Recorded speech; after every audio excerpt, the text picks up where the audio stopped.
I gave Rob Gale my word that let me play this season, let me play my season in Ireland. And if you're still interested, I'll give you the first choice, which my season finished in Ireland. Sligo wanted to keep me for another year, but me and my wife wanted to go back to Canada. And I gave Rob and Damien my word. Thankfully, we got it done. And then obviously COVID hit. We were stuck in PEI for 6 weeks. Second year, the bubble was in Winnipeg, and then sort of the league opened up from then. Um, but yeah, you know, the club was fantastic. The people, football is football. People come and go. You don't really expect clubs to come and go, and that's the biggest thing because the people who miss out whenever the club goes are the people of that city. The people who look forward to every home game. It's difficult to go to away games in the CPL as a fan. But yeah, that for me. It was the hardest thing for me was thinking of all the great people that I met in the city, all the fans that came, you know, the coaches that I helped and was still helping to develop them in their coaching journey. Within the city, likes of Chris Lorenko at the MSA helped him, with his A license, his Canadian A license. Ralph Cantafio, who works alongside him, even Ralph O'Heen, he's in his 30s now, so being sort of a guide for him to get a plan so he's ready for whenever he retires, because Ralph O'Heen will become a fantastic coach, especially with youth players. I've already coached with him in the skills clinics and the academy that used to be there at Valour. And it's just people like Raf and just a lot of fans. That was the hard part for me. But as I said, it's football. I'm not a businessman. I don't know the ins and outs of everything. And I don't ask questions about it. And a lot of times I don't really give my opinion about it. It's like, okay, one chapter is closed. Let's start a new chapter, go from there, but always keep in good faith and always give a helping hand to whoever needs it. So as far as the club, the club were very good to me. I gave everything for them. As a player, I actually planned to retire a year earlier because I just felt I couldn't give enough to the team, to where the team really needed to get in the playoffs. And, Phil talked me into playing for another season, which I did. And, I'll be honest, I really sacrificed myself that season because after games, I was in pain for 2 or 3 days. My kid wanted me to take him to the park a day after a game, which is round the corner from my house, and even just to walk around there was difficult. Um, Otherwise, I would have tried to play a little bit more.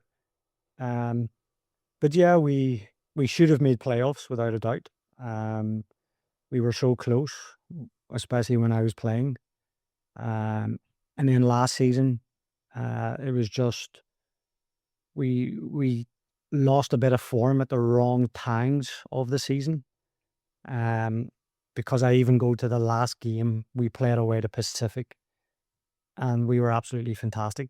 It's like, okay, we have a really really good base of players here, and I was really looking forward to 2026 because after seeing the last game of the season, seeing how the team performed, and whether whoever would have been, whether I still would have been at the club as a coach or not, the club had a good core of players there to get ready for 2026. And then again, obviously, you're hit with a little bit of not a little bit, a big bit of bad news because Me personally, I was there for 6 years, settled with my family. My kid went to White Ridge School. I have a 1-year-old, settled in daycare, lucky enough to get a $10 daycare, a Wow. $10 a day daycare, which was awesome. Yeah, no kidding. Um, so whenever that was hit, I'm the type of person that I've been given a lot of bad news over my career and in my life, and you can't really dwell on it. It was basically that day. I'm like, right, what can I do to help these players first and foremost? Because I know, right, I need to find somewhere myself, but I have a duty to help these players as much as I can. And thankfully, I was able to help. Um, I don't know how many, but I know there's five that's in Ireland right now. Managed to help five players get to Ireland, and which, out of a 20-man squad, it's a quarter of the squad is in Ireland. I did also Um, want to say too, like, I mean, like you kind of, like, I sorry, I just wanted to kind of touch on this too, like that, like, kind of speak on that last season, like that team was really good. Like, I mean, you got players like Keon Froze, Rocco Romeo, Viscosi, even Timmy, like, you even have Raph O'Heen, and I just wanted to touch on this before too, before we could touch back to that point, but like, I was so excited to see Valour, the progression this year. I know that the club's obviously had some it struggles on the field and with the performances sometimes with the results, but this year it looked like, again, I was in that Vancouver Whitecaps game. Like, honestly, that was the best game I've seen live in the stadium for quite some time, and what a moment! I was so excited for this upcoming year because the team had such momentum going. Like, it was a real building block there. It's just sad to see it not to be continued on because there's a good group of players there. yeah, look, you just go to the Whitecaps game and the game at home, and the Whitecaps had a very strong team out. The game finished 2-2, but whenever the Whitecaps equalised, we went right up after and hit the post. Bruno Figueiredo hit the post, and I think Xavi had a good chance. And then we went away, and understandably, you're away to the Whitecaps, who were one of the best teams in North America. And we were up against it, and we managed to find a goal. With 4 minutes to go, and the Whitecaps do what the Whitecaps do. They have the ability to put one in on you, and we almost took it to penalties. And they go on and win the Canadian Championship, and what they did in the MLS, they were beating teams like easy at times in the MLS. So for us to compete against them, um, showed you how good of a squad of players that we had. Um, and yes, at times at the season we get smashed a few times. You know, we didn't turn up at certain times. We knew we had a little problem of we kept conceding just before halftime and just after halftime, and we were trying to put our finger on it and figure out what, because conceding just before halftime and just after halftime, it's a really important time in the full game, because you can go in at halftime playing well and you're 1-0 down. You can go in at halftime playing well, and then 5 minutes after halftime you're 1-0 down. Um, or there was a little trend where when we conceded, we tended to concede right after. So we're trying to figure out things like that. But, you know, uh, by the end of the season, like the last game of the season, especially against Pacific, where we sort of, it was for me, I was on the sideline thinking, this is fantastic. We're playing great football. The players were very comfortable. We kept creating chances. Scored from two set pieces that the players absolutely nailed. Miles Morgan, how we developed him, it was fantastic in making him into a number nine. And, I know a lot of the players were really looking forward to 2026, and us as a coaching staff, whether we would have still been there for 2026 or not. I knew that as you witnessed as a fan, there's a great core of players there. And usually you would have, you know, I think over the last lot of years, there was always at least 10 new players coming in. And I think last year might have been one of the first years where Um, there might only been 5 players coming in, or 4 players, because the majority of the squad probably would have been kept. But yeah, it's unfortunate with the way things have went, and at the end of the day, the game is for the fans. It's an entertainment for the fans, but it's also a business. And I don't know the business side of things, but many football clubs, if the business side doesn't make sense, then there's always a possibility of teams folding, which it has, and it's a real sad thing. But it's I guess the people of Winnipeg now, it has to be okay.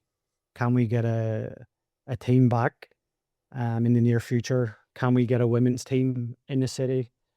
Um, can you get a better venue? Because the stadium's it's far too big for a CPL team at the minute.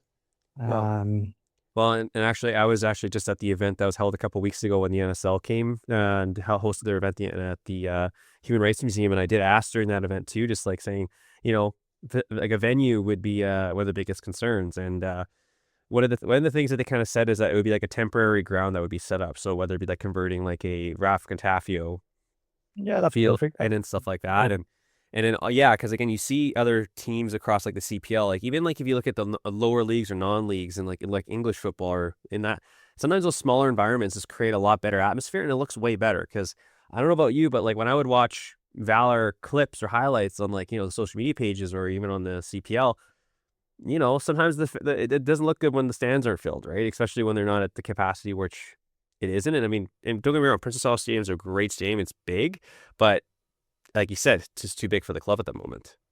Yeah, look, I'm at Halifax Wanderers now, and arguably get the best atmosphere in the league.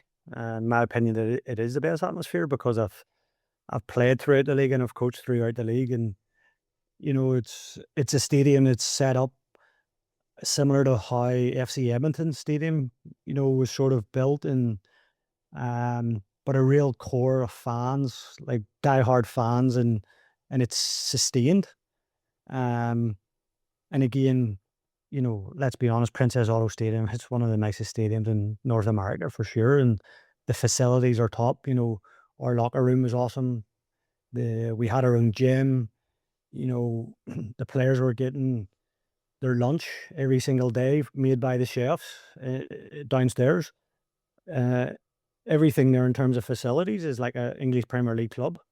Um, but again, for a fan experience and a TV experience, unless you're getting at least 15,000 fans in that stadium, it's always going to look like there's not many people in the stadium because it's so big.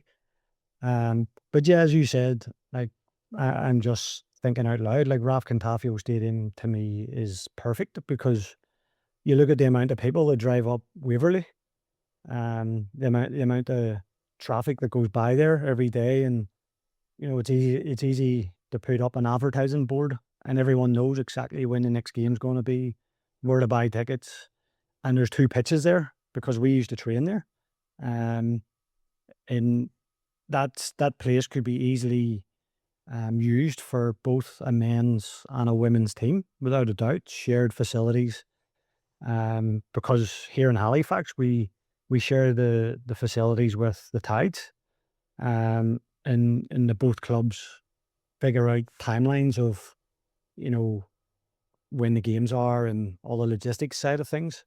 Um, so and then people can say, is there a fan base there? Well, you seen from the first year before COVID hit, there is a fan base.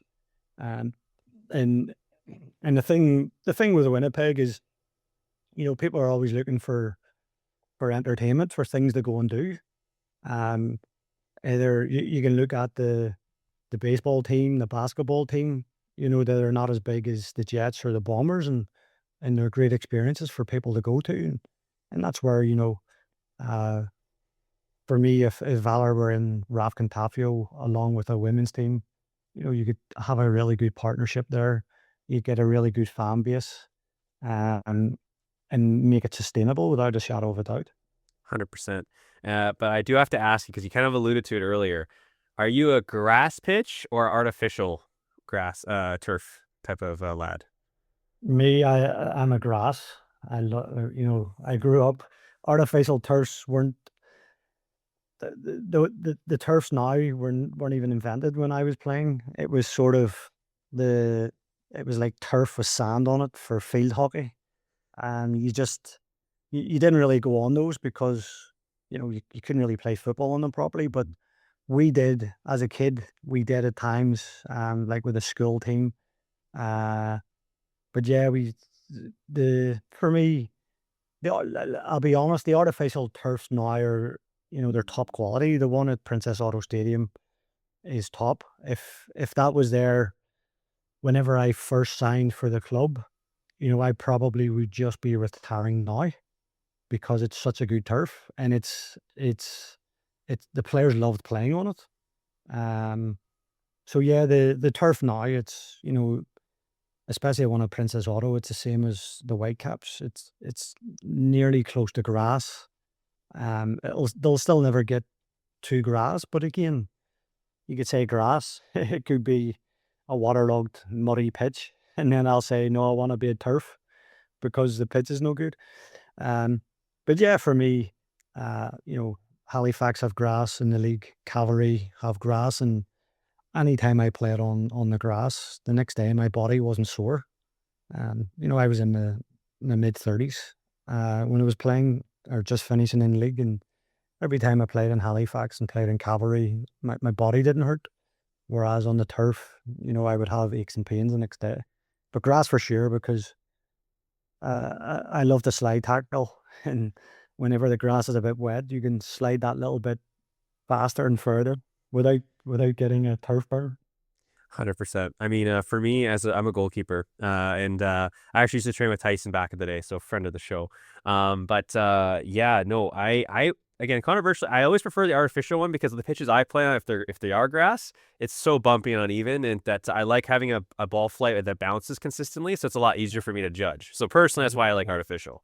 But yeah, no, and I think this is all really good points just to kind of about Valor and just kind of talking about like, yeah, like we definitely do have the fan base here to support a team, especially with the diehards that we have here. I mean, the Red River Rising, I've been at many community events there, and they're obviously doing their part too.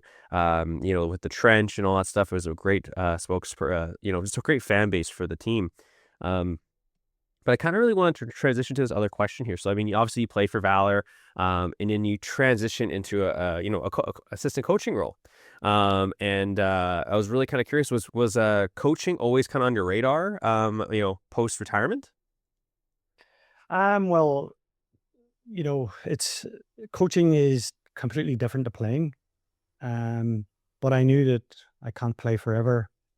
Um, so whenever I hit sort of, I think it was just before I was getting 30, everybody kept telling me, look, make sure you do your coaching badges before, you retire, because now you put yourself in a position to go straight into coaching at whatever level that you're ready for.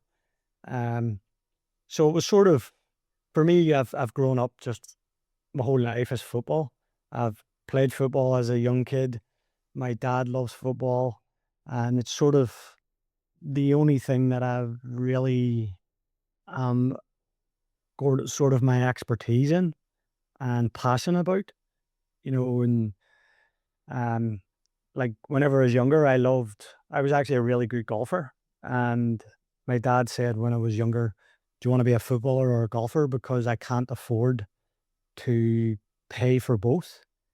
And I says, "Look, I want to be a footballer." And even till this day, I love golf, but it's not the same passion that I have. So it was like, okay, let's start my coaching badges. Every coach that I played under, they all kept saying to me, "Hey, you're going to be a fantastic coach when you retire." And I was a player, like I didn't really listen to it. I'm like, yeah, that's in forever amount of years. I'm going to play till I'm 40, and that was always in my mindset. Um, but even the players, it got to the point by, I was at Edmonton, and even my own teammates were asking me to coach them after training sessions. So I would have took some of my teammates for a bit of finishing session or a bit of passing or whatever it is, and I was sort of acting uh, like a coach when I was a player because the players were asking me to help them in certain areas of their game. So I sort of naturally started going into coaching while I was still a player and a teammate of some of my teammates there.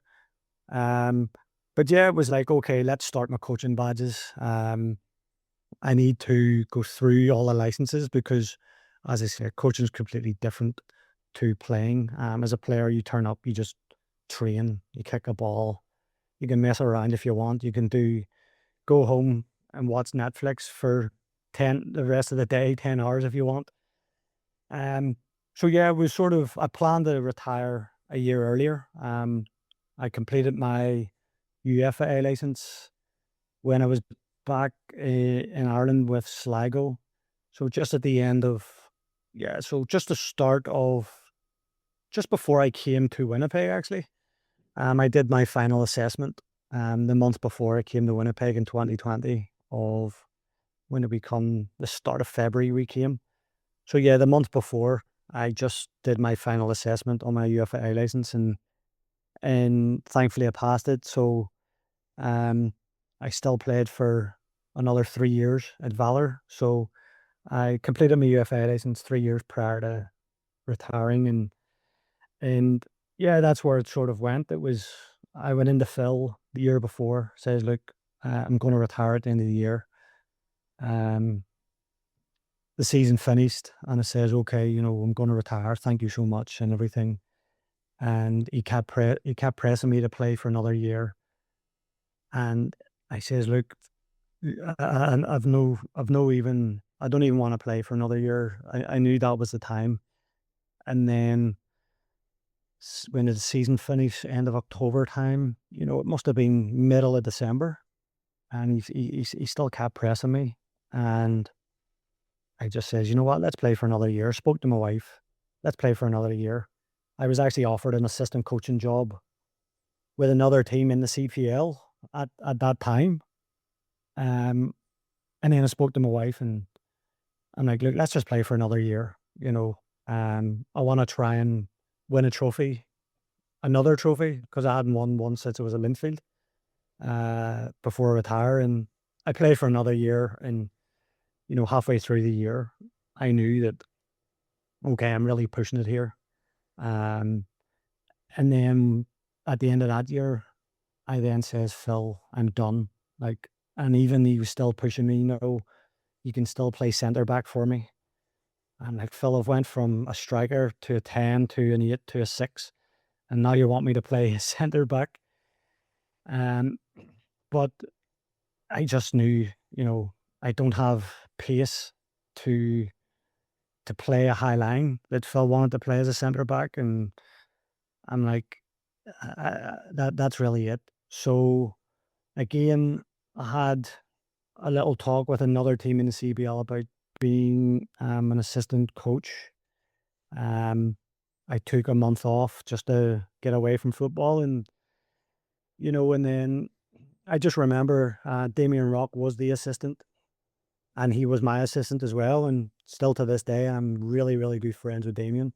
And Damien phoned me and says, "Look, you know, I'm not sure what your plans are, but if you're sticking around Winnipeg, I think a good coaching opportunity might come up for you." Um, and what he basically told me without telling me was he's going to be moving on from the assistant coaching role, so a position is opening up there. I had no idea because um, I come from a country where it's a need to know basis, and you don't ask questions if it's not none of your business. You just don't ask questions. If someone wants to tell you any information, it's down to them, but you don't press them for it. Uh, and then that's whenever Phil says, "Look, let's go for lunch," and I'm going for lunch thinking, okay, he's going to try and talk me into playing for another year, but I'm already in talks with becoming an assistant coach in another team in the league. And then that's whenever he proposed, an assistant coach role here. Damien is moving on, and I looked into it, and it made sense for me to stay. One, because I know the club inside out. Um, I loved playing for the club for 3 years, and my family were settled in Winnipeg, and it became a no brainer. And yeah, I hope to think that I did a good job in those 3 years and helped a number of players to improve their game. Obviously, we didn't make the playoffs, which was a disappointment for me personally. Didn't make it as a player and as a coach, and we really should have. But yeah, that's how I ended up becoming an assistant coach. I was already I already planned ahead to get my coaching badges and to be where I am now in terms of, the team folded, um, to then sending my resume out that I've never had to do in my career. As a player, I always had an agent that did it, um, and as a coach, I was already at Valour, so it was internal, and I sent my resume out and for Halifax Wonders to bring in a coach of Vanni Sartini's caliber, and for him to pick me out of all the candidates. For me, I'm first and foremost very grateful for that, and also, um, it sort of lets me know that I must be doing something right and improving within my coaching career. I was really wanting to ask you, with your new move to Halifax there, like, how's it been so far? Like, I mean, it's different team, obviously. I know it's still in the CPL, but like, how's been the first couple weeks, month there so far? Yeah, it's been awesome. Transitioned, very, very well. First and foremost, obviously, the hardest part out of all of it is, you know, moving with a family. And just of 6 years of things in the house in terms of, you know, there was a house full of toys and bikes and things you don't even think of. Um, until you actually have to move, put everything into a U-Haul box, ship out your wife's car, ship out your own car, realizing like how far Halifax actually is from Winnipeg and the cost of everything to do it, and which, that you do it. But the big thing for me is, my oldest son went to White Ridge School. He's in grade 2. He was settled in there. He had a really good teacher, really good class, really enjoyed it. And the younger one is only 1, so it's easy for him to transition, because he doesn't understand anything. And that was the biggest concern. But thankfully he's in a school now. He's really transitioned well, and he loves it. So that was the main thing for us. As the club goes, we start the training, full training on Monday. All the players have done their fitness test, their medicals. Um, but yeah, the transition's been awesome. Coming in, um, Vanny showing me the game model, the principles of play, the system, um, being in a position where I'm going to be learning so much this year, um, because Vanny's not just a really good coach, he's a really good coach educator. So he's very good at educating his coaches as well, and the players. He's very good at developing players, which is a huge part of my skill set. That I'm going to see a different way of how he develops players in certain positions. The tactical side is going to help. His knowledge of the tactical side is going to help me a lot. Um, so yeah, I'm really excited. I was on a call just before this one with yourself, with a possibility of a new signing. So that's been great, being a part of that. So yeah, I'm really, really excited, really looking forward to it. And, again, it's football.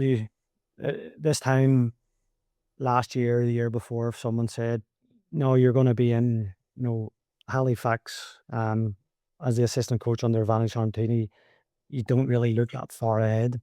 I thought I most likely would have still been in Winnipeg, um, not knowing that the club was going to be what happened with the club. Um, and that's for football. You can't dwell on anything. You just have to um, really take what you learned, um, help people in the process, and then move on. So yeah, really excited. We've got settled into our house, and just really looking forward to get going on Monday here. 100%. I mean, it's literally starting in a couple of days, and I'm a bit. You're excited of especially with the medicals, the players, and all that stuff like that, and potential new signings. I bet it's only gonna be exciting in a new town like that, and just working under such a great coach. Like, I am really excited for you. I'm wanting you to so bad to lift a trophy this season. I mean, it's been it's been over a decade for sure. You said your time at Linfield there, and I would want to see how Halifax succeed and lift up a trophy. I think it's much overdue for you, and I can't wait to see how your season will progress there. And Daryl, okay. So one last thing I want to touch on with Valour here, just kind of before we kind of just move on to the next portion as well here. But okay, so with Valour, I've talked to other individuals who've played there, like Andy Beccaro we've had on, Rob Gale, Raf Ohim, Matt Silva, and many more guests as well. But I keep hearing about the bubbles. Apparently, the COVID bubbles were a joy in themselves. I've been hearing that there were intense games of Uno. There were even trial cases about certain things going on. I need to know, like, is any any kind of stories, anything like that you can kind of share from the bubble and just how the whole experience was? Because, geez, like when those bubbles happened, the team really did really well on the pitch, but apparently there were a lot of cool stories that came out of those moments. Yeah, look, we were stuck in a hotel for 6 weeks in PEI. Thankfully, I was part of a fantastic group and a fantastic coaching staff. And we passed the time so fast. There was intense ping pong. I remember Jose Galan, Steph Chabara really getting at it on the ping pong. I think there was a $300 bet within the ping pong game. Wow. And it was awesome. Again, the Uno, I didn't really play the Uno. There was a lot of boys playing it. I played more poker. I remember the poker table. There was me, Master Casher, Sean Ondal, Austin Ritchie. I was able to play a few mind games with some of those younger boys and bluff my way into winning a bit of money there. The second year we were in Winnipeg, and we had a cornhole tournament. I'd never played. Is that the right name? Yeah, Cornhole? it's cornhole. Yeah. I'd never played it in my life, and all of a sudden, we're in the Radisson downtown, and we had this little balcony outside. So the boys set up the cornhole, and again got to the final, and Steph Chabara, Jose Galan are in the final, and it was the most intense. It was like the World Cup final, France against Argentina, and it was so intense. And I forget, someone won the money the year before, and then someone got their money back the second year. We had a wheel for the finalist, so me and Andrew Jean Baptiste, we got the wheel sorted. So if anyone was late for training, you had a small fine, but you can spin the wheel if you want. But on the wheel there was different things on it, like double fine. There was one on it, number 0, which if someone lands on the 0, it takes away everyone's fine. so everyone finds gets rubbed away. But it was sort of fixed in a way where the wheel was tightened and loosened in a way where it couldn't really land on number 0. Oh, And Ralph O'Heen figured it out. He was testing the wheel. He got his hands on the wheel and he was doing a science experiment on the wheel, brought it up the court, and sort of me and Andrew Jean Baptiste was sort of we were the court, and we were also the the wheel. We ran the wheel. So basically, they had to really take the wheel. What's the word? The trial of the wheel to the court. So it was basically they took me and Drew against me and Drew, and us being the two captains, we could just overrule what we wanted. So it became a bit of a kangaroo court, and it became really funny. It was awesome. Yeah, some of the quizzes in the bubble that I can't even talk about, because it doesn't even it wouldn't be good for your audience. And I don't even want to repeat it, but you know, some funny people in that squad. Rob Gale, what a funny guy. He, he made us laugh so much as your head coach. Damien being the more analytical, serious guy, sort of trying to keep tabs on things. Yeah, so who else? Austin Ritchie, such a funny guy.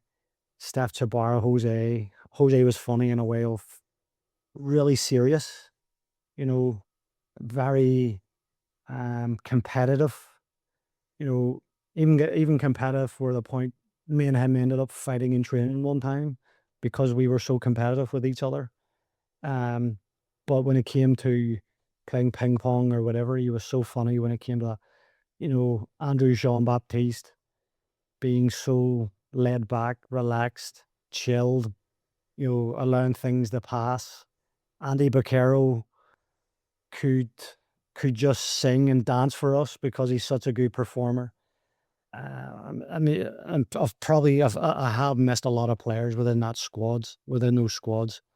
Even to the point where, Rafael Gallardo, the Brazilian, we have a gym session. We go into the gym, and I'm very harsh I was very harsh on the players. You got to do your work, and I make sure that you do your work. And when you're on the pitch, you come off that pitch, and you've gave everything. And the first time ever in my career going to the gym, and Rafael Gallardo, it's probably his first time in the gym. He doesn't know how things work. Yeah. And, the players are looking at me as if to say, hey, he's not doing anything. But Rafael Gallardo was such a good player, such a very important piece in our team that year, that he was a difference maker. He could help us win a game and play a pass through to Moses Dyer that will get us a goal that will win the game. Be very dangerous on set pieces, where he was probably the only player I sort of give a pass to. Says, hey, Gallardo, just, go on back to the locker room and do whatever Brazilian stuff that you boys do. Keep juggling with the ball or playing on the beach. I don't know. But we had such a funny time. And then obviously the second bubble in Winnipeg, once we sort of got out of it, we were able to see family and stuff. It was awesome, and we would have definitely made playoffs that year if Andrew Jean Baptiste never got injured, because he was a massive player for us in the back line. Me and him were the two captains. We had leaders there, Brett Levi's, Jose Galan, Ralph O'Heen coming through, Matt Silva, very good leader, even though he was the second choice keeper because obviously Joe Sirawa, James Pantimus, top, they're MLS goalkeepers now. But yeah, we lost him, and we had a little bit of a makeshift back four. We couldn't really replace that. I guess if you look at Cavalry last year when they were missing Dan Klump, whenever he left, and then whenever he comes back, all of a sudden, halfway through the season, Cavalry end up winning game after game, and then they end up going to the final. And that's how much we missed Drew that season. And he never really recovered. It was a tough injury. With sort of the body type Drew has, because he's a big boy, big upper body, takes a lot of toll on the lower legs, and when you do your ACL, that was very unfortunate for him, because he was the best centre back in the league without a doubt, and for me, should have played at a much higher level than he did do. I'm sure if he had to go back to his younger career, I think he might have worked that little bit harder. He did work hard, but I think he might have pushed that little bit harder. Knowing that, you just can't get by with your talent. Your hard work, the hard work comes first, and it's the old cliche, hard work beats talent when talent doesn't work hard. But if talent does work hard, then that talent is going to go to much higher, or to where they actually belong. But yeah, those two squads were awesome during the COVID bubbles. And again, we were in Ottawa. We're sort of in the room beside us, and Matteo Di Brienne was actually with Ottawa back then, and so was Frankie Facineri. And we could sort of see into their room, and they could see into ours, and you could see the Ottawa players wish they were playing for us. Oh, yeah. Because, like, it was so funny, even to the point where,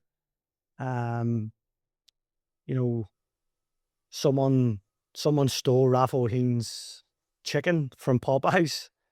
I think he won a game of Uno, and sort of whoever won the game of Uno sort of got to pick what they wanted, and he asked for chicken from Popeyes. Someone ordered the Popeyes, it came in, and it just so happened that myself, Steph Chabara, and Matt Silva were the only three that were in the room when the chicken was there, and I was on the bike, and me knowing Matt Silva, because he's my roommate, one of the most honest guys ever, it only sort of pointed in one direction, to Steph Chabara, and that's where we had a big trial of, did Steph steal Raph O'Heen's chicken from Popeyes, and that's sort of the thing that we had. It was so funny, and that got us through, like, the boys and the staff during those bubbles.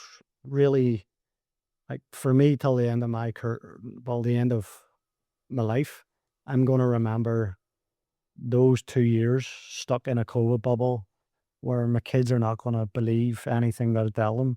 Like, we were locked down, we couldn't go anywhere. But yeah, that was awesome. I'm sure a few the boys have other stories that I might not have been there for, because there would have been certain things where I would have said, okay, lads, knock it on the head. That's a little bit too far. Yeah. So whenever maybe Brett Levi's, maybe sometimes Drew would turn a blind eye to certain jokes that are going on. But yeah, that was awesome. That was a great time. And sure, Andy and Jose and Matt had other top stories as well. You know what? And I love to hear that. I mean, I've been getting hearing more and more and more stories about it, and I wish I was there. And I'm just, yeah, like, sounds like that like both squads at that time just had such a great chemistry together in the room. And that's the big thing about a team, with any professional team or team in general, is the room, it's the locker room, and how the team gets together. So I just really wanted to hear that and just get more of that kind of context, because again, just what amazing stories from that time, especially, geez, it's been years ago now, but it's just, it's funny how in those situations, like, such good memories can come out of it. Yeah. No, I really wish we had a full preseason under us during those COVID years, because if you look at the players that we had, and players that went on to play for other teams in the league or further afield, I'm looking at, we had Steph Chabara, Andy Baccaro, AJB, Julian Dunn, Brett Levis, Arnold, the French guy, Fraser Aird, Moses Dyer, Diego Gutierrez, Rafa O'Heen, myself, Jose Galan as four midfielders competing for two spots. Um, Sean Rea. You had the goalkeepers, Joe, James, Matt. I remember Matt playing the cup game against Forge, the game that Austin Ritchie did his ACL in, and he was fantastic. And and I've probably missed a few other players. Or Raf Gallardo.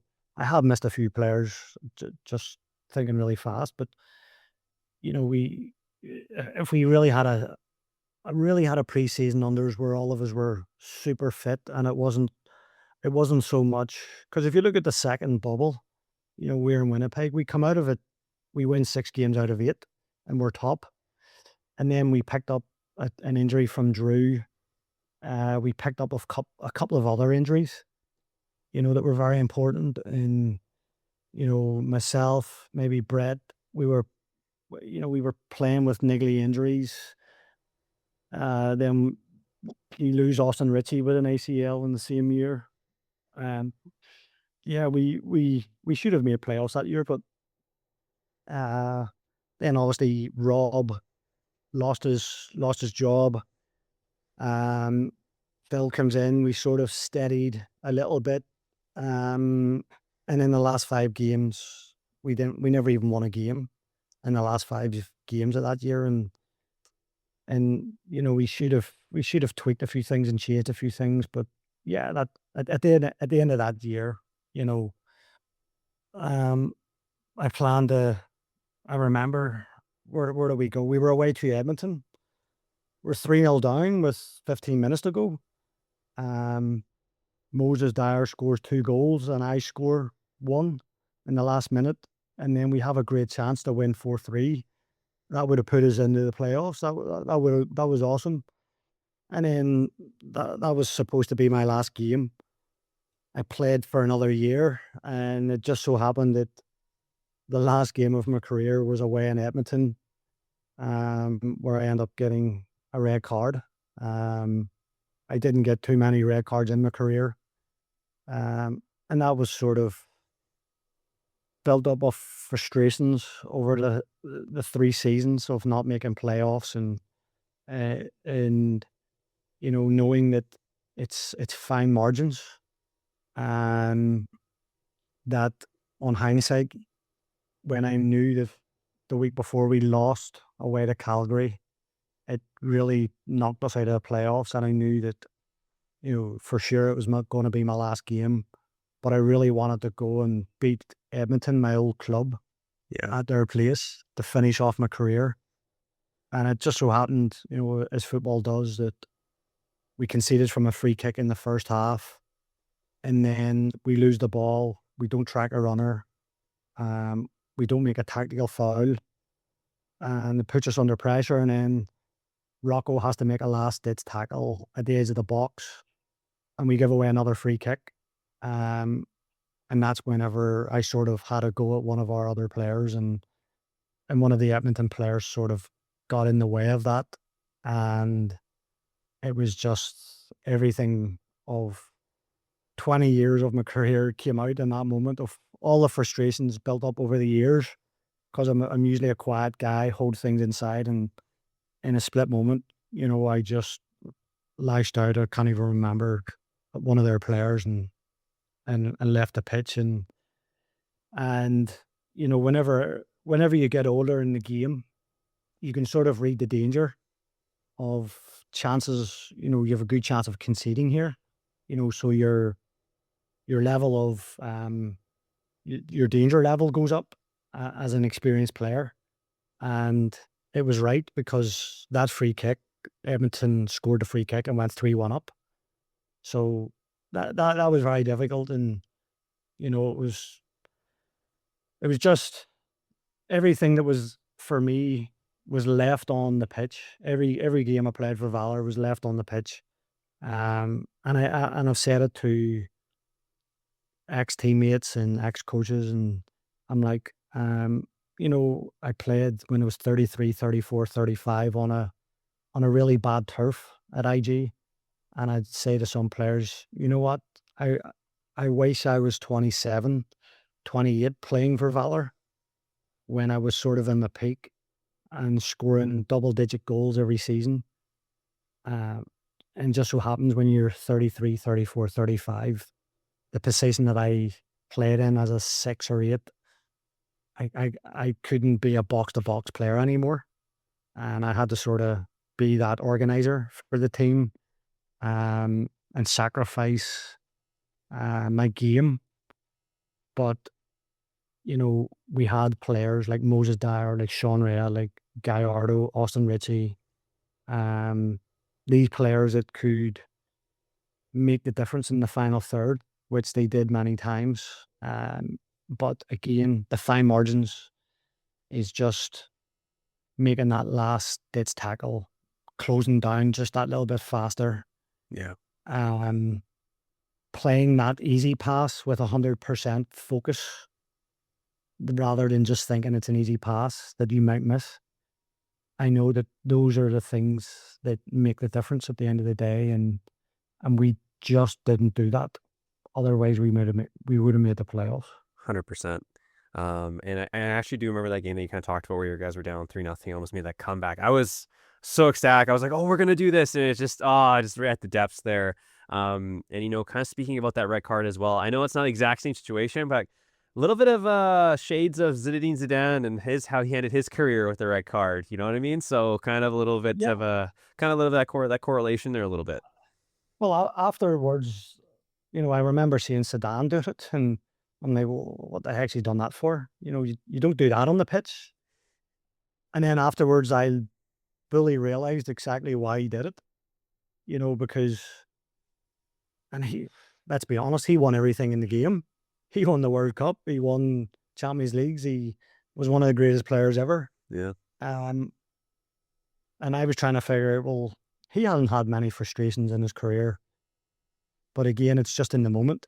He's playing in a final, and one of the other players just says something bad to him in that moment. And then his mindset is, okay, you're going to get it. And that's what happened. And the same thing happened with me. I had no intention to argue with any of the FC Edmonton players. I was fully going to argue with one of my own players because he was the one that lost the ball. He was the one that never gave the tactical foul when he could have. And he was the one that let the player go by him again. So it was my frustration with my own teammate, which I always did. It was always, Sean Rea would have been one of those players that did it every single game, but he's got magic in him. And a lot of our players did have that. But it's in the moment where my teammates knew that, I'm going to give it to them. I'm going to give them a mouthful, not to do it again because you're putting the team under pressure. Do that stuff when you're further up the pitch. But then once the game goes, I'm going to give you the biggest hug in the world. And I'm going to, no matter what, I'm going to have your back every single time. If you're my teammate and you're on my team, I'm going to have your back. Whether we argue, whether we have a little fight or not, I'm going to have your back no matter what, because we represent the same thing and we're trying to achieve the same thing. And it's not me against you or you against me because we're on the same team. It's us against the opposition for those 90 minutes. And that's it. It's, I had no bother of hitting one of my best mates a tackle if I was playing against him. And if it hurt him, that afterwards, once the final whistle went, what was on the pitch stayed on the pitch. And that was it, your mates again. And that's the way I looked at things. And again, it just so happened that one of the Edmonton players sort of got up to me or I can't remember. I think I kicked the ball. I kicked the ball and I hit one of their players in frustration. So one of the other Edmonton players, rightfully so, one of his teammates stands up for him and he just get in my face and, it was just okay, get out in the face type thing. And before I know it, I'm like, okay, one of their players is on the ground and I've just got a red card. And that was it. And again, I could fully understand through why Sedan did it. Um, it was just the spurt of the moment. It was, it just happened that Sedan's is on the world stage. Thankfully, mine wasn't. And again, after the game, I went in, I apologized. First and foremost, apologized to my teammates, my coaching staff, and I went in and apologized to the Everton players and coaching staff, and says, look, it was totally out of character, and it'll not happen again because I'm retiring, so it's not going to happen again.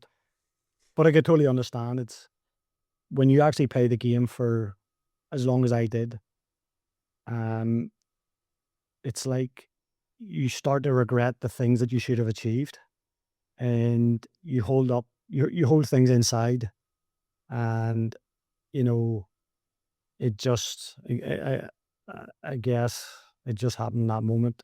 Yet I was really mad that we never made the playoffs again because I just had so much fire and hunger inside me that we're going to make the playoffs. We're going to make the playoffs.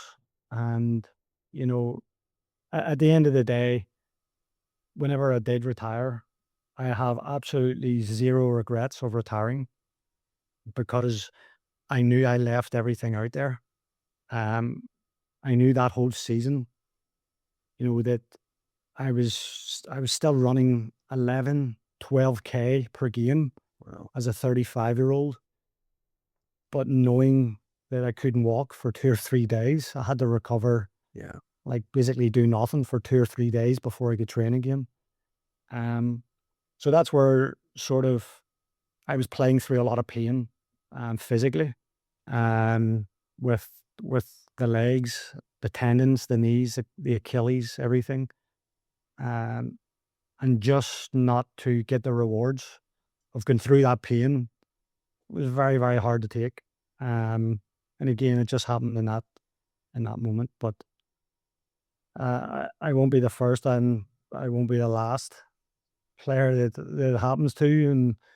And as long as players have the right intentions, that they don't try and intensely hurt other players, I'm all for it. And if there's a tackle there to be won with the ball, if your intention is to win that tackle, win that ball. If your intention is to I'm going to hurt this player intensely, then for me, that's a no-no. I'm going to win this ball. But, if a player gets injured because of it, then fair enough. I grew up in an era of if you're getting into a tackle, make sure you protect yourself. A bit like boxers. The first rule of boxing, the boxers, when they go in the ring is make sure you protect yourself. And that's the era I was brought up. But it's different now. I seen a game today, Manchester United against Spurs. There's a tackle there. The ball's there, and the Spurs player, obviously just a little bit higher, catches Casemiro, and is a straight red card. But 15, 20 years ago, that was a normal tackle. The player got a bit of treatment with the magic sponge and some water, and he get up and played on. It's not the same game anymore. It's definitely gotten a lot. I used to see some of those challenges back in the day. Like heck, you're even talking about players like Roy Keane, Sol Campbell, Patrick Vieira. Some of those challenges back in the day were crazy.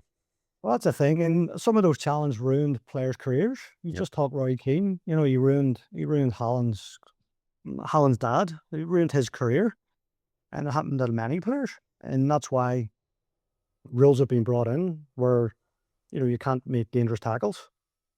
Because it's not a fighting sport. It's a ball sport. So now the players know how to tackle without getting red cards, and if you're over excessive, you have a chance of breaking someone's leg or doing their ACL. And that's where we have to really stamp down on this, and it's understandable.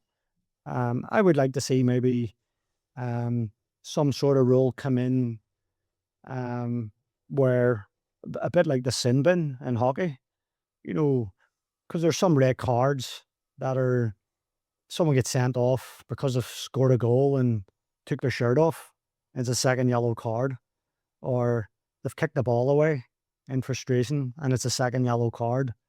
For me, it's like, okay, just go off the pitch for 5 minutes. Once you settle down, you can come back on and the other team play a man up for 5 minutes or whatever it is. I would like to see that in football because I don't like games where, like, again, the game I watched today, Manchester United Spurs, was it a red card? Yes, in my opinion, it's a red card. But now there's a team playing with 10 men, and it sort of takes the emphasis away from the entertainment of the game. And then you look at the game a few weeks ago where one of the Manchester United players caught a Man City player up to the knee, and he only got yellow carded. So for me, I think if it's sort of a 50-50 challenge, the ball is there, someone's over excessive without lunging straight legged with, like a 2 foot or straight legged high tackle. If it's sort of where there's a coming together, and if the referee sees it's going to be a red card, give some sort of card where it's, hey, it's over excessive, it wasn't that dangerous. Go off the pitch, you're getting sin binned for 5-10 minutes, and the other team in hockey, as they call it, a power play. I've heard that they're testing something out with the rules about they're calling it a blue card. Apparently that's been being trialed in some games across Europe apparently so far. So about that rule. For me, I'm all for that. Yeah. But again, once that comes in, like VAR, then you start to see certain loopholes. You start to see certain decisions, and there's always controversy. There's always poor decisions. There's always good decisions. It's very difficult because being a referee is very tough. I know because whenever I coach and I'm refereeing within my coaching sessions, it's difficult to see everything and make the right call. Of course. So I know exactly how the referees are, but for me, I think there should be a little bit more leniency towards players and coaches that get frustrated or get a bit of anger with a certain call. I think that's where referees can sort of go over and say, look, I understand you're frustrated and angry. I'm letting you off this time with whatever you've yelled at me. Yeah. But the next time there's gonna be consequences. Seeing with the players getting frustrated and kicking the ball away, like just kicking it away 5 yards or 10 yards and they get a yellow card for it. It's an unnecessary yellow card, first and foremost. But as a player, when you're playing at 100 miles per hour, sometimes you sort of can't catch yourself quick enough to whatever it is, yelling at the referee or kicking the ball away. And then even players that whenever they score and they want to decide to go and jump into the fans and they score in the last minute and then the referee comes over and gives them a second yellow. Yeah. And 1 second you're in cloud nine and then the next second you're walking off the pitch and then 10 minutes later you realize that you're suspended for the next game. And that's where for me the rules can be sort of more lenient towards the passionate and the emotional side of the game. Of course. Now, obviously, if you give the referee a mouthful of like bad language with certain personal things, you can't do any of that stuff. Get off. But yeah, I think the last lot of years there's a big emphasis on the rule change, the VAR, the red cards and yellow cards and stuff. So I think they're sort of looking at it now. And again, I would like to see them have ex-players on the panel, because I remember back in 2018 when I started my UFA license, I was on the course with, players that won the Premier League and players that won the Champions League and players that won the Euro Championship with Portugal. And the referee comes in and gives, okay, this is going to be a handball now. This is a red card, and you've got players saying, no, you're going to ruin the game. But it's not the referee's fault. It's the rule makers. They're making the rules. The referees follow the rules, and you go from there. But it's always going to be part of the game. I don't think I think there's too much of a microscopic look at things where, is this guy offside? He's offside because he's size 11 feet. But if it was a player that had size 6 feet, he's not going to be offside. And drawing fine lines, for me, it takes away the emotional side of the game, waiting to see if it's a goal or not. Yeah. But again, that's where at our level at the CPL, it's awesome. You get everything. I played in a game that was arguably the worst miss in football, at IG Field at the time, um, and it went viral. And then you look at the final last year, and they're playing in a snow blizzard, and there's a bicycle kick and goes viral. So that's what the Canadian Premier League brings, not just to Canadian fans, but fans around the world. It's an up and coming league, and it's a special league. 100%. But yeah, it's awesome, and I really hope there's going to be another team in Winnipeg and in the near future.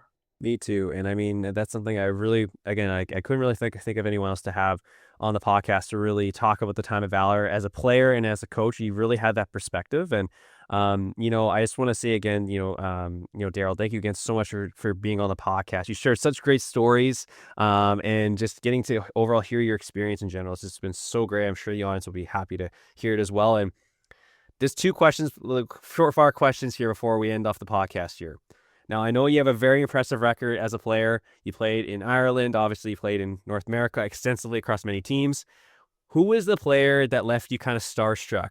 Is there any type of player that you're kind of like, wow, like this is, anyone kind of leave you speechless who you played with at all? In terms of, well, the first time I was actually starstruck, I guess, was, whenever I signed for Portsmouth and went over to Portsmouth, and I was in the under 17s. I was only 16, and we shared the same gym and medical area as the first team. Wow. And I grew up massive Manchester United fan.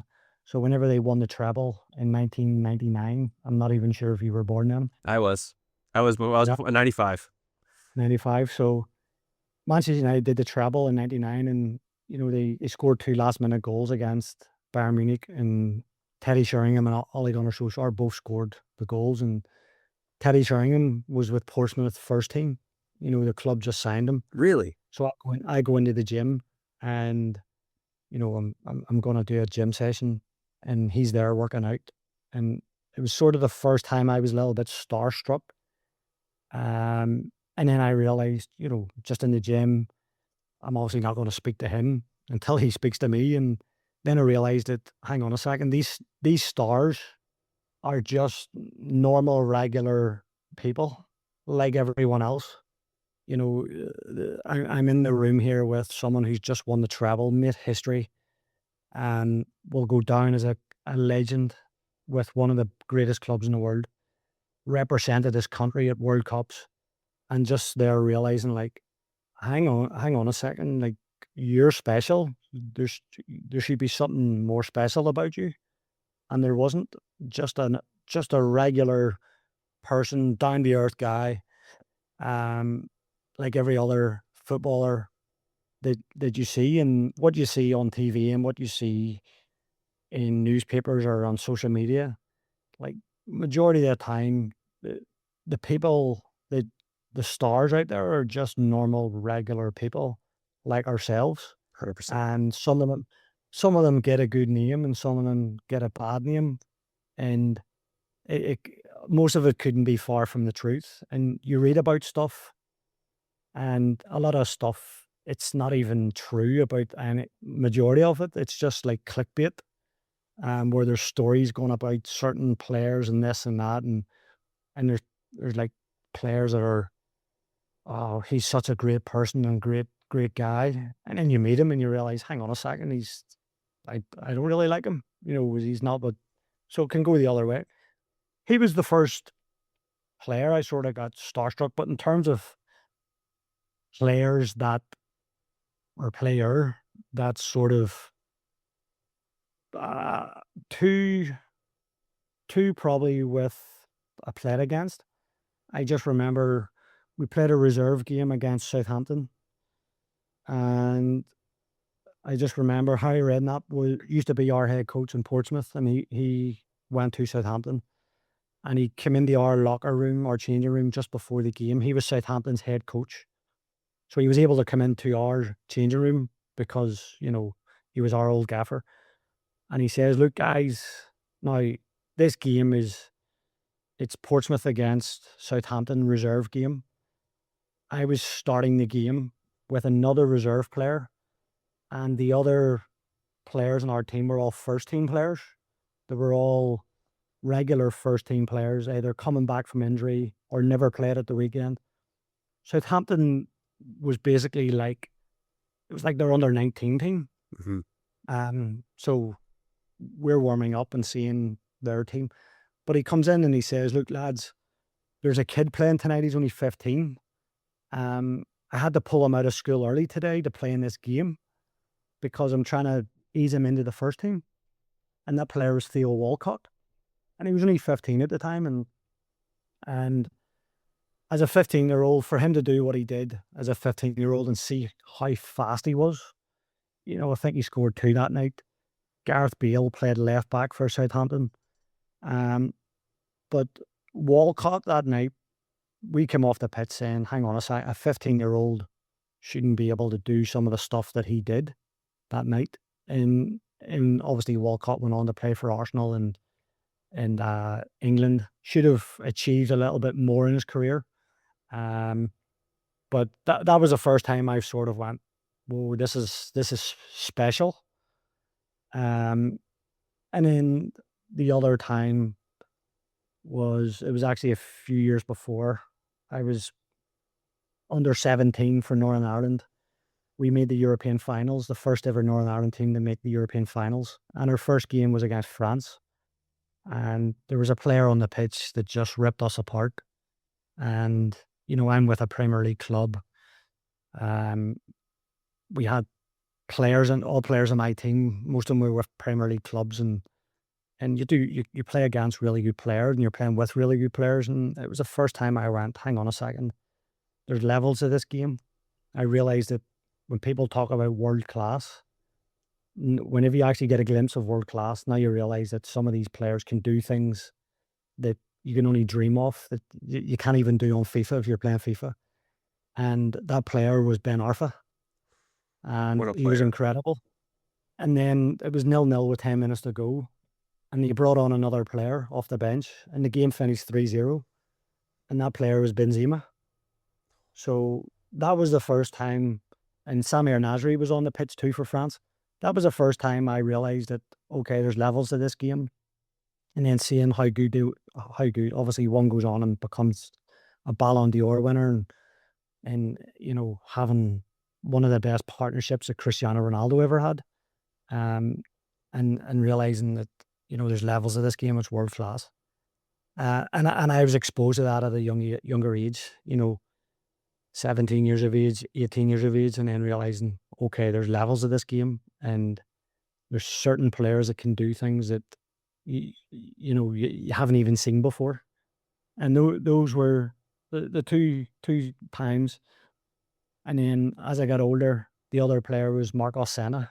He played for New York Cosmos, and I was playing for Edmonton at the time. And Colin Miller, my head coach, sort of gave me a man marking job on him. Yeah. He says, "Look, Senna's 35. He can't run no more." And just came in at half time, and Colin said to me, "Are you okay?" I says, "Look, I can't get near him. He's miles ahead." And I went out in that second half and just studied him. I played against him for that second half and just studied everything he did, so I could apply to my game. But there's a lot of I played it with and against so many players. And those are the ones that really jumped out and sort of I could take and learn from it myself. Jeez. Well, so yeah, like, but again, this is the one thing I try to give to the young Canadian players. Every young Canadian player I speak to, they want to go to Europe. It's like, I want to go to Europe. It's like a really a goal for every single Canadian player. And, it's a bit like, Matteo Di Brienne. He was with us. Now he's in Sweden. Now he's in Europe. He get called up to Canada national team. And it's like, right, guys, I have been there. I came through a Premier League club. I've played against and with some incredible players. And I know the style of play that's in Europe, because Europe is the best in the world when it comes to football. All the best teams are there when it comes to World Cups. Argentina won the last World Cup, but usually the semi-finals, you've always got at least three of them are European, and sometimes four of them are all from Europe, and it's just the way it is. It's a bit like, in the hockey world, the Canadians are one of the best. I guess the Americans, the Swedes, I'm not too sure. But again, Canada are always up there when it comes to the hockey world. So it's like me, if I was a hockey player and I want to play in the NHL, and I've never really been exposed to the standard or what it's about, and someone came across and says, look, I've been there, I can show you what tools you need to get. And I'm fortunate enough to be in a position from my playing career to pass that on to the younger Canadian players. It's down to them whether they want to listen and work really hard, like Matteo Di Brienne did. He his two favorite words were yes sir. Everything he said, yes sir, and he took it on board and gave 110% to be as best that he could to get that into his career. And there's no surprise that he's now playing in one of the top teams in Sweden now, and playing for his country, which is a dream come true. And that goes for all the players that I'm going to be working for this year. It's, if I asked them, okay, this is where you're at, where would you like to get to? And this is where I see you in terms of what you already have skill set wise, and this is what I'm going to help you with. And if they really listen and take it on, because I've been there, I know exactly what it takes and how hard it is to make it in Europe. And there's many players that go to Europe and come back because, like, I would say the CPL is the equivalent to maybe between the third and fourth division in England. And that's being generous to the CPL, in my opinion, because I've been in England, I've been in the Premier League club, I've been on loan to a third division team, and I know the standard there is very high at the lower levels in England. And obviously it goes throughout. If you're going to Germany or you go to other countries in Europe, that the mindset has to be that, hey, I'm going to the third division in England. It's not really what I wanted. And then you get there and realize that, hang on a second, all these players are actually better than me. And I've really need to knuckle down and work really hard. And that's what Matteo did, because when Matteo went to Sweden, he never made the team straight away. Halfway through a season, he gives me a call and he's like, look, coach, can you help me out here? And I'm like, okay, where are you at right now? Where do you feel you fit in? And explain to me, and then have a little chat. And then I'm like, look, it doesn't happen overnight. Let's put these things together, work on it, and then see where you're at in 2-3 weeks' time. And then in, I think 3 or 4 weeks' time, he was now starting in the team and finished off the season strong. So again, it goes down to listening to someone who's very experienced Because like me, I've never set up a podcast and never did it. If I was to not listen to you, I'm wasting valuable education that I can take from you because you're already doing it and you've done it and you know exactly what it's all about to set up a podcast. And if I don't listen to you and take on board, I'm wasting valuable information and in education for me to be a good podcast host. Yeah. And it goes for every industry. You know, you had Patrick DiStefani on as well. And, you know, Pat is 60. And I would always ask Pat for advice because he's lived a long time and he's been through a lot and he's seen so many footballers and so many games that I can say, hey, what's your thoughts on this?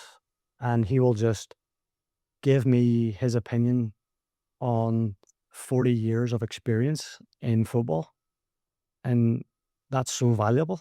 And that's where the young Canadian players listen to people who's been there and done certain things, ask questions of how you can do things better and how, hey, I want to do this. Can you help me do this? Or I want to eventually go there.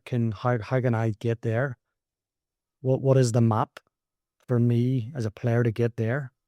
And what does the timeline look like? Because, you know, I've played with players and coached players that they'll blame their agent that they're not getting a move to Europe. You know, do you not think your agent actually wants you to get to Europe? Because one, he's going to get a bigger agent's fee if he moves you to Europe. So his intention is to actually move you to Europe. And that's where the mindset has to get across. The message has to get across a lot more to the younger players and also to the parents.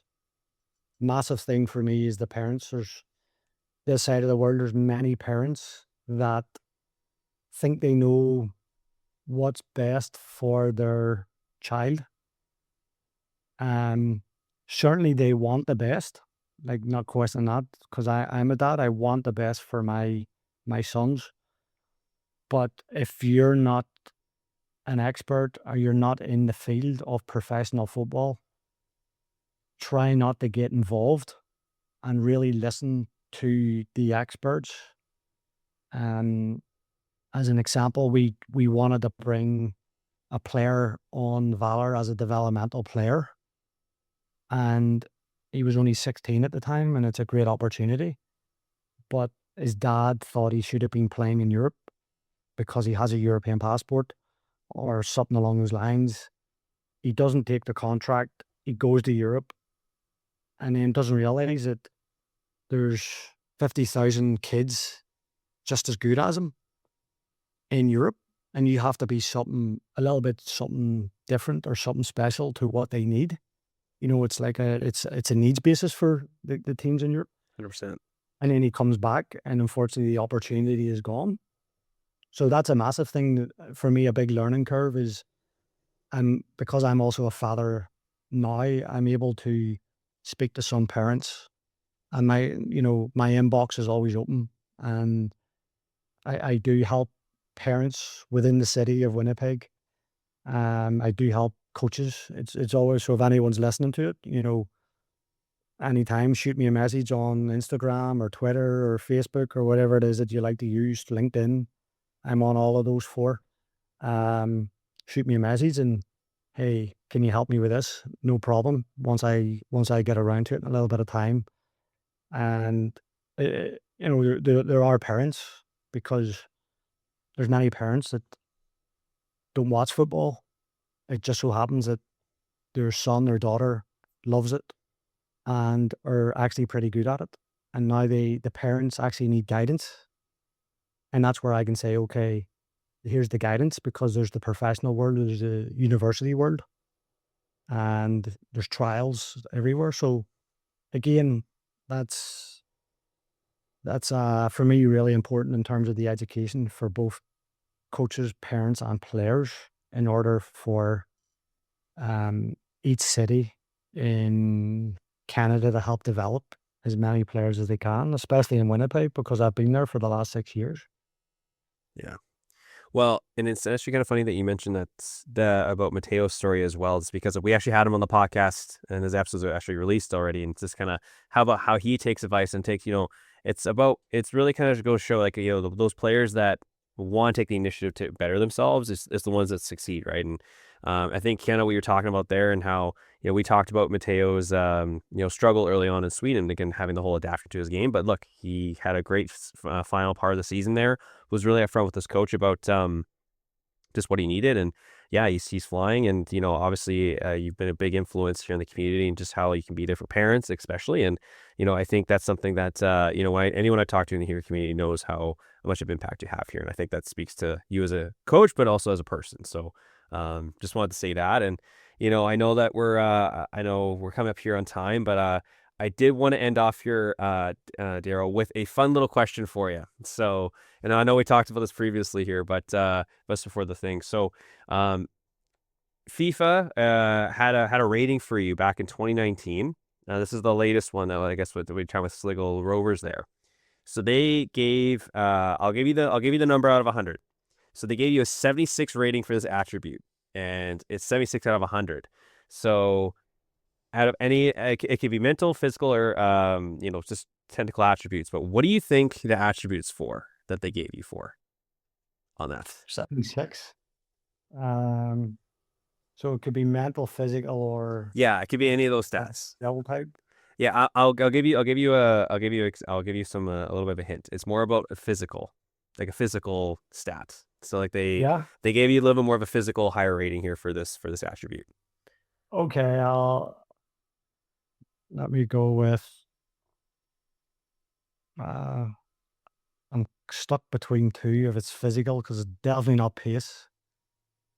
I'll go. I'm stuck between tackling and aerial. I'll go with no. Kind of. I mean, they gave you 76 strength.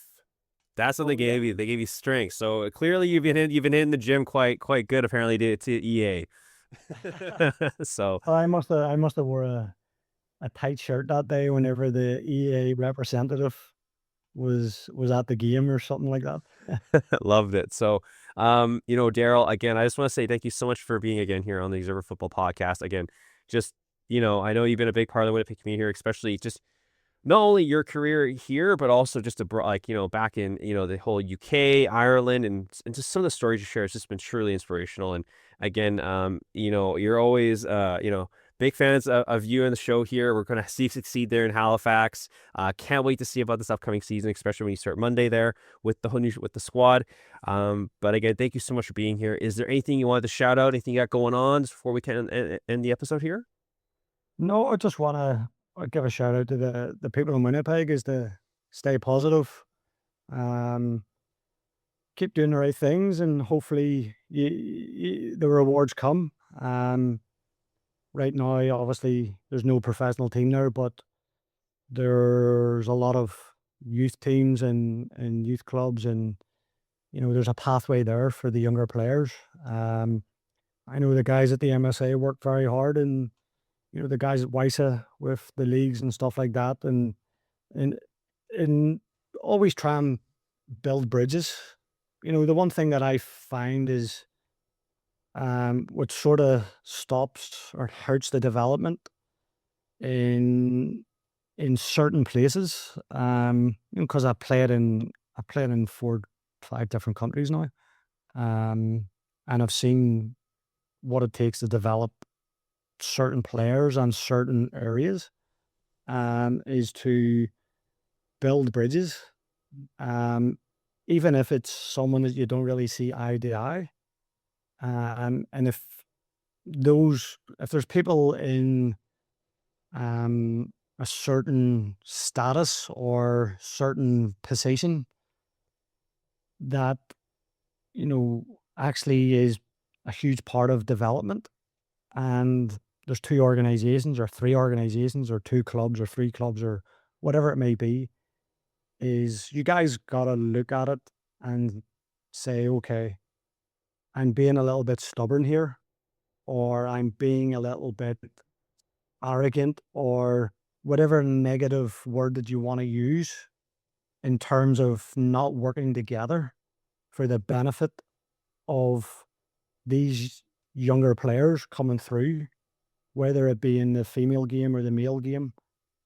It's if you're in a position of authority, whether that's a coach, a director, a owner, whatever it is, and there's people that you don't see eye to eye, and you're like, I'm not working with him, and he's saying the same thing, or she's saying the same thing, whatever it may be, it's you sort of have to like respect each other's differences and work through it.